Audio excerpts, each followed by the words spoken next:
welcome to this information briefing of the UN in Geneva. Today is Tuesday, 4th of November. Welcome.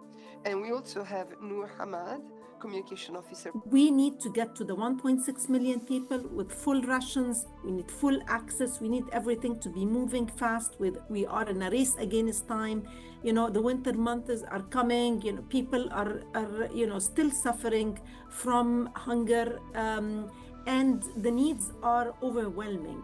So in terms of where we are today, it's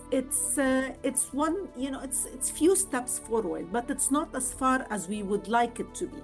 And this is why we would like to have the access to the urgency of opening the northern border crossing points, because that will get us fast to the north of Gaza, where we know that the food needs are high and the food security situation is acute. Hand up. I don't see any.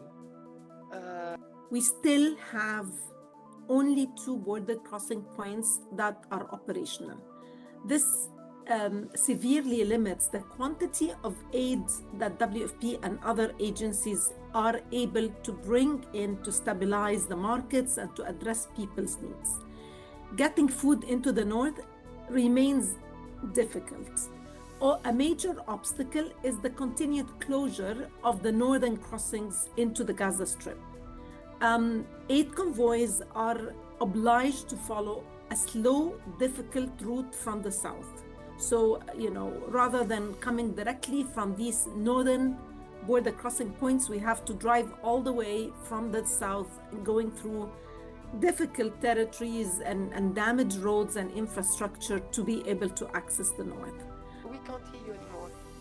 We can see you talking, but we can't hear you. Across the rest of Gaza, the quantity of food arriving is still insufficient. In 3.5 weeks since the ceasefire, WFP has brought 20,000 metric tons of food assistance. That's roughly half what we need to be able to meet the food needs of the people in Gaza. To deliver at scale, WFP needs all crossings to be open, especially those in the north. Full access to key roads across Gaza is also critical to allow food to be transported quickly and efficiently to where it is needed.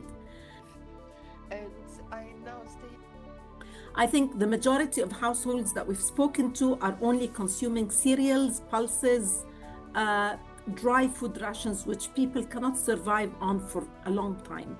Meat, eggs, vegetables, fruits are being consumed extremely rarely. There are, relative improvement or drop in the prices of most food items with the ceasefire announcement compared to September and the first week of October, but more price decreases were expected. However, it still remains higher than February of 2025 and the pre-conflict levels. Thank you very much. Yes, Noor, welcome. You are calling in from Gaza, as I said. So